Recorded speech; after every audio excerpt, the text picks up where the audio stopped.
आज हम उस प्राचीन शक्तिपीठ की काली सच्चाई जानने जा रहे हैं, जहां धरती का गर्भ वूम स्थित है। ये भारत का एकमात्र मंदिर है जहां देवी को साल में 3 बार मासिक धर्म अर्थात पीरियड्स आता है, और इस दौरान आसपास की नदियों का पानी खून की तरह लाल हो जाता है। ये ऐसी जगह है जहां तंत्र, वशीकरण और काला जादू की सबसे खौफनाक साधनाएं की जाती हैं। यहां देवी की कोई मूर्ति नहीं, बल्कि उनकी योनि की पूजा की जाती है।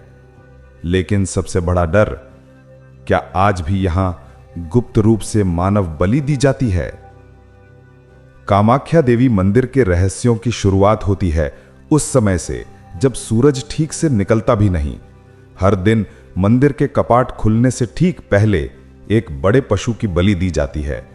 यह सिर्फ परंपरा नहीं है, यह है वामाचार की वो प्राचीन रीत जिसे देखकर सबसे बड़े अघोरी का भी कलेजा कांप उठे। सोचिए, जहां पूजा से पहले रक्त अर्थात खून चढ़ाया जाता हो, वहां की जमीन में कितने गुप्त रहस्य दफन होंगे। लेकिन यहां पहले मानव बलि भी दी जाती थी और उसके निशान आज भी मिटाए नहीं जा सके हैं। क्या आज भी यहां मानव बलि दी जाती है? यह सवाल सिर्फ इसलिए नहीं उठता क्योंकि यह तांत्रिकों का गढ़ है। यह सवाल उठता है उस भयानक घटना के बाद। साल 2019 में कामाख्या मंदिर परिसर के अंदर जय दुर्गा मंदिर की सीढ़ियों पर एक वृद्ध महिला का कटा हुआ सिर एक कंबल से ढका हुआ मिला था। पुलिस इसे हत्या मानती है, लेकिन तांत्रिक और स्थानीय लोग इसे गुप्त मानव बलि का निशान मानते हैं। सोचने वाली बात यह है, वह बूढ़ी महिला कौन थी? उसकी बलि किसने और क्यों दी? और क्या इस मंदिर की अंधेरी शक्तियों को शांत करने के लिए आज भी इंसानी खून चढ़ाया जाता है? आइए इस मंदिर के सबसे बड़े रहस्य में प्रवेश करते हैं। कामाख्या 551 शक्तिपीठों में सबसे बड़ा, सबसे जरूरी क्यों है? जब शिव सती के मृत्यु शरीर को लेकर तांडव कर रहे थे, तब विष्णु ने अपने सुदर्शन चक्र से उनके शरीर को टुकड़ों में काटा। जिस जगह माता सती का योनि और गर्भ भाग गिरा, वही स्थान कामाख्या कहलाया। योनि को जीवन के सृजन और संचार का सबसे बड़ा प्रतीक माना जाता है। यहीं से नई सृष्टि का जन्म होता है। इसलिए यह मंदिर सिर्फ एक पूजा स्थल नहीं, बल्कि साक्षात आदिशक्ति के जन्म का केंद्र है। तांत्रिक ग्रंथ कालिका पुराण में इसकी उत्पत्ति का विस्तृत वर्णन है। सती ने अपने पिता दक्ष के विरोध के बावजूद भगवान शिव से विवाह किया। घमंड से भरे दक्ष ने एक भव्य यज्ञ का आयोजन किया, लेकिन शिव को निमंत्रण नहीं भेजा। इस अपमान से क्रोधित होकर सती शिव के मना करने पर भी यज्ञ स्थल पर पहुंची। वहां दक्ष ने शिव को भिक्षुक और शमशानवासी कहकर तिरस्कार किया। सती इस अपमान को सह नहीं पाई और उसी यज्ञ की अग्नि में खुद को समर्पित कर दिया। इसके बाद शिव का जो प्रचंड क्रोध उतरा, उसने दक्ष का सिर धड़ से अलग कर दिया। कामाख्या के पीछे दूसरी और सबसे बड़ी कहानी है कामदेव की। दक्ष यज्ञ के बाद शिव उमानंद पर्वत पर गहरी समाधि में चले गए थे। इधर तारकासुर नामक एक असुर ने शक्ति पाकर तीनों लोकों पर कब्जा कर लिया। ब्रह्मा जी ने कहा कि उसका वध सिर्फ शिव के पुत्र द्वारा ही हो सकता है। देवताओं ने शिव की समाधि तोड़ने का काम कामदेव को सौंपा। जब कामदेव ने शिव पर पुष्प बाण चलाया तो शिव का ध्यान टूट गया। उनके क्रोध की कोई सीमा नहीं थी। शिव ने अपने तीसरी आंख खोलकर कामदेव को तुरंत भस्म कर दिया। कामदेव की पत्नी रति ने तब शिव से दर्द भरी प्रार्थना की। उनकी प्रार्थना से शिव का क्रोध शांत हुआ और उन्होंने कामदेव को जीवन दान तो दे दिया, लेकिन उनका सुंदर रूप वापस नहीं आया। कामदेव और रति ने सौंदर्यहीन जीवन जीने से मना कर दिया। तब शिव ने एक गुप्त शर्त रखी, तुम्हें नीलाचल पर्वत पर सती के जनन अंग यानी योनि पर एक भव्य मंदिर का निर्माण कराना होगा। और याद रहे, जैसे ही मुर्गा सुबह बांग देगा तुम्हारा काम पूरा हो जाना चाहिए। नरकासुर ने यह चुनौती स्वीकार कर ली और अपनी विशाल सेना के साथ सीढ़ी बनाना शुरू कर दिया। नरकासुर इतनी तेज गति से काम कर रहा था कि वो सीढ़ी पूरी करने के बहुत करीब पहुंच गया था। मां कामाख्या को आभास हुआ कि अगर यह सीढ़ी पूरी हो गई तो इस असुर का घमंड तोड़ना मुश्किल होगा। तब देवी ने अपने दिव्य शक्ति से एक मुर्गे को समय से पहले यानी सुबह होने से पहले ही बांग देने के लिए प्रेरित किया। मुर्गे की आवाज सुनकर नरकासुर को लगा कि वो हार गया। क्रोध और हार में वो अधूरे सीढ़ी छोड़कर लौट आया।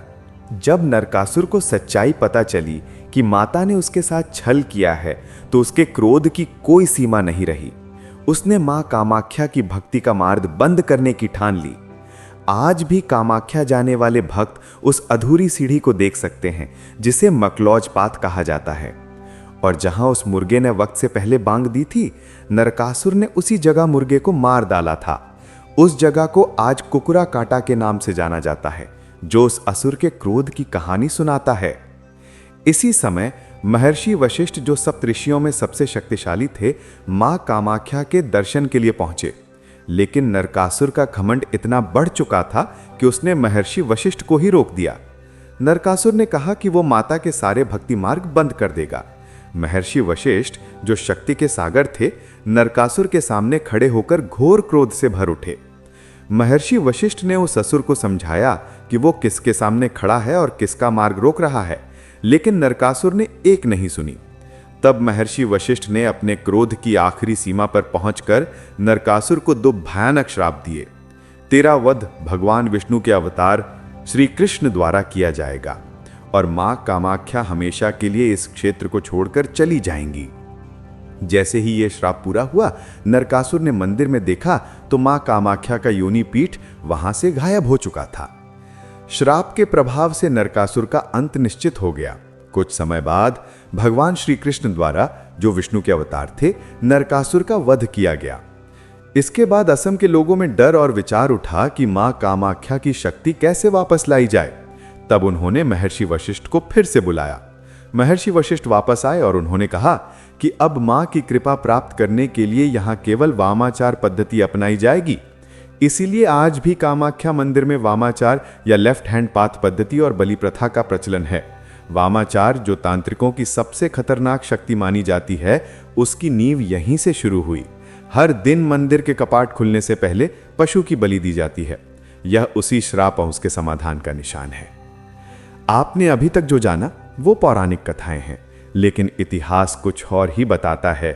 इतिहासकारों के अनुसार इस मंदिर का निर्माण 8वीं से 9वीं शताब्दी के बीच हुआ। यह क्षेत्र पाल वंश यानी पाला डायनेस्टी के अंतर्गत था। पाल राजाओं ने हिंदू धर्म और तांत्रिक साधनाओं को बढ़ाया। इसी दौरान कामाख्या मंदिर में तंत्र साधना और शक्ति उपासना का अद्भुत लेकिन गुप्त संगम हुआ। माना जाता है कि मंदिर का प्रारंभिक निर्माण असम के स्थानीय कछारी राजाओं ने किया था, जिन्हें शक्ति की पूजा का गहरा ज्ञान था। उनके बाद कामरूप राज्य के शासक जैसे इंद्रपाल और धर्मपाल ने इस मंदिर को और भव्य रूप दिया। यहीं पर गुप्त तांत्रिक साधनाएं जोर शोर से चलने लगी, जिसे सामान्य जनमानस से छिपा कर रखा गया। लेकिन फिर आया 16वीं शताब्दी का वो काला वक्त। बंगाल के सुल्तान अलाउद्दीन हुसैन शाह ने असम पर आक्रमण किया। इस आक्रमण का नेतृत्व उसके सेनापति काला पहाड़ ने किया। काला पहाड़, जो तांत्रिक पूजा और शक्ति साधना को काफिर प्रथा मानता था, उसने मंदिर को पूरी तरह नष्ट कर दिया। उसने सिर्फ मंदिर की दीवारों को नहीं तोड़ा, बल्कि तांत्रिकों को भी मार डाला और इस गढ़ को खंडहर बना दिया।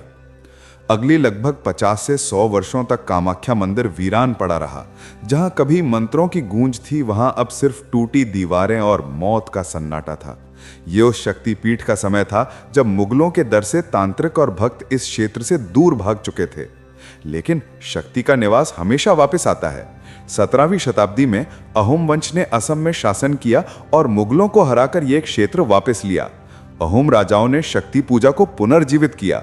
उनमें सबसे पहला नाम आता है राजा जयध्वज सिंघा का, जिन्होंने पुनर्निर्माण का संकल्प लिया। आखिर में राजा राजेश्वर सिंघा के शासनकाल में मंदिर का पूर्ण रूप से पुनर्निर्माण हुआ। इस बार मंदिर को बंगाल, अहोम और द्रविड़ स्थापत्य कला के भव्य मिश्रण से तैयार किया गया।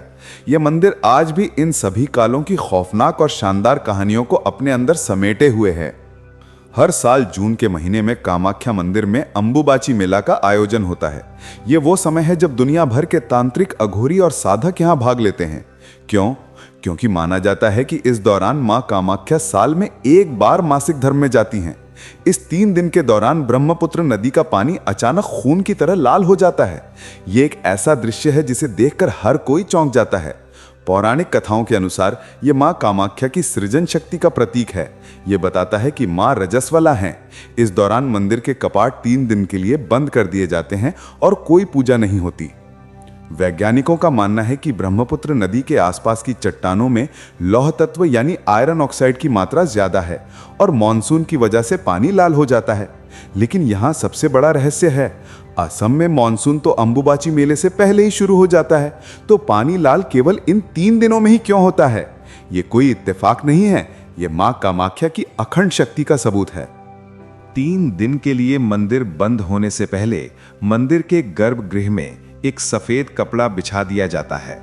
जब 3 दिन बाद कपाट खुलते हैं तो ये कपड़ा पूरी तरह लाल और गीला हो चुका होता है। इस कपड़े को अंबुबाची वस्त्र या रक्त वस्त्र कहा जाता है। इसके छोटे छोटे टुकड़े करके भक्तों को महाप्रसाद के रूप में बांटा जाता है। भक्त इस कपड़े को अति पवित्र और अति शक्तिशाली मानते हैं। हिंदू धर्म में जहां कई मंदिरों में महिलाएं के मासिक धर्म को लेकर वर्जनाएं हैं, वहीं कामाख्या इसे साक्षात शक्ति का स्रोत मानता है। यह मंदिर स्त्री ऊर्जा की सबसे बड़ी शक्तिपीठ है। यहीं आकर हर महिला को एहसास होता है कि उसके शरीर में छिपी वो शक्ति जिसे समाज ने अपवित्र कहा, वही असली देवत्व है। कामाख्या मंदिर को भारत की तांत्रिक राजधानी भी कहा जाता है। यह मंदिर तंत्र मार्ग की 10 महाविद्याओं की सिद्ध भूमि है। काली, तारा, छिन्नमस्ता, ये सब महाविद्याएं यहाँ विराजमान हैं। यहाँ अघोरी, तांत्रिक साधु और सिद्ध योगी अपनी गुप्त और भयानक सिद्धियां प्राप्त करने आते हैं। यहाँ गुप्तनाथ संप्रदाय और अघोरी परंपरा की सबसे पुरानी रीतें चली आ रही हैं, इसलिए इसे तांत्रिकों की काशी भी कहते हैं। मंदिर के अंदर का सबसे गुप्त रहस्य है उसके गर्भगृह में स्थित योनि आकार का पत्थर। इस पत्थर से हर समय पानी का बहाव होता रहता है। आज तक इस जल स्रोत का कोई वैज्ञानिक स्पष्टीकरण नहीं मिला है। इसे देवी की कृपा और सृजन का प्रतीक माना जाता है। लेकिन क्या आपको पता है कि यहाँ केंदु कलाई नामक एक भक्त की भक्ति और उसके साथ हुई घटना ने इस मंदिर को एक नया श्राप दिया। केंदु कलाई मां कामाख्या के परम भक्त थे। उनकी भक्ति इतनी गहरी थी कि देवी उनके सामने स्वयं प्रकट होती थीं। एक बार उन्होंने अपनी भक्ति से एक मृत बच्ची को पुनः जीवित कर दिया। इस चमत्कार से प्रभावित होकर राजा नर नारायण ने भी मां के साक्षात दर्शन की इच्छा व्यक्त की। केंदु कलाई रात को आंखें पर पट्टी बांधकर गुप्त पूजा करते थे। उन्होंने राजा को सलाह दी कि वो गर्भगृह के एक छोटे छिद्र यानी होल से दर्शन कर सकते हैं। जब केंदु कलाई ने स्तुति शुरू की तो मां कामाख्या प्रकट हुईं, लेकिन उन्हें राजा की छिपी हुई उपस्थिति का आभास हो गया। मां कामाख्या को यह छल और अनादर असहनीय लगा।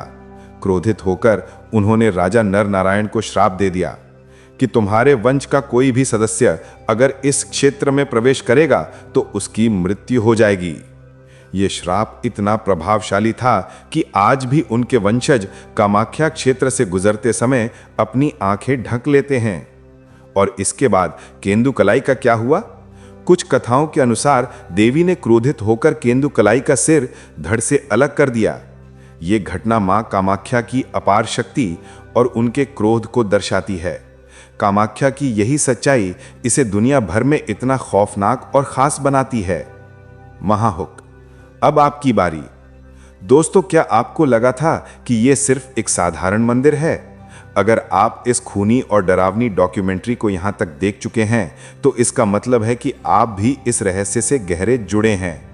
अगर आपको लगा कि यह जानकारी आपसे छिपाई जा रही थी तो वीडियो को तुरंत लाइक करें ताकि ये और लोगों तक पहुंचे। अगर आप ऐसे ही और खतरनाक, सच्ची और अनोखी कहानियां देखना चाहते हैं तो चैनल ऋषभ पंडित को सब्सक्राइब करें और बेल आइकन दबाएं। आपका एक क्लिक हमें अगला, इससे भी ज्यादा डरावना रहस्य खोलने की शक्ति देता है।